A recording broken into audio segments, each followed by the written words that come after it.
ध्यान देखते हैं जैसे कि प्रकाश प्रकाश होता है ज्ञान। एक तरह से प्रकाश से क्या उपलब्धि होती है? प्रकाश एक तो जल्दी प्राप्त कराने के लिए होता है, तो हमें उसको मार्ग दिखाता है, स्पष्टता करता है, जिससे कि हम उस तक पहुंच पाए।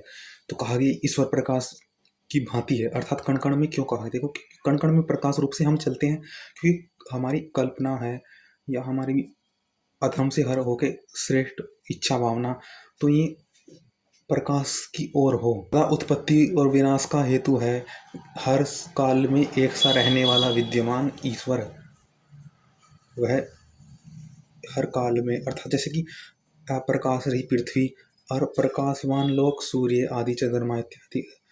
तो जो हम हर काल में कुछ इच्छा कर रहे होते हैं, प्रकाश की ओर जा रहे होते, तो जो ईश्वर है, जो हमारी इच्छा है, वो वायु के द्वारा हमें, तो इच्छा आनंद के लिए होती है, बोध रूपी ज्ञान आनंद के लिए होता है। देखो, कभी प्रकाश लोक में है तो वायु के द्वारा जो वायु में आनंद है, गमन करेंगे तो आनंद मिलेगा, क्योंकि वायु में आनंद है, क्योंकि वायु के हर कण में प्रकाश है, क्योंकि प्रकाश ही आना जाना है, प्रकाश ही आता जाता रहता है। प्रकाश का नाम ही है आनंद आना, रूप से उत्पत्ति विनाश, उत्पत्ति प्राप्त करना, सही स्थान पर पहुंचना। अधर्म करोगे तो सही स्थान पर नहीं पहुंच पाओगे, आनंद नहीं होगा। अगर सही इच्छा करें तो सही स्थान पर, सही यथावत समय पर ईश्वर पहुंचाते रहेंगे, उससे ही आनंद होगा, वरना अधर्म से विनाश होगा और धर्म से उत्पत्ति होगी।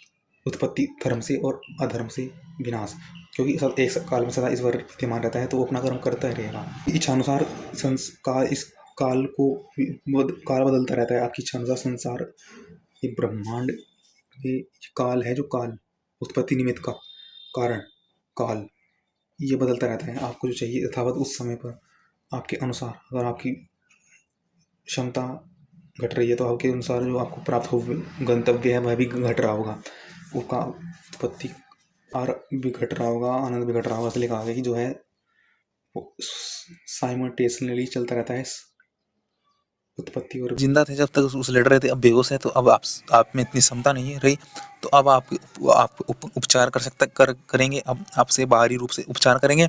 जब तक आप जिंदा थे, प्राण रूप से उपचार कर रहे थे, तो अपनी चेतना को जीवित रखेगा वही देवता, चेतना को जीवित रखना है।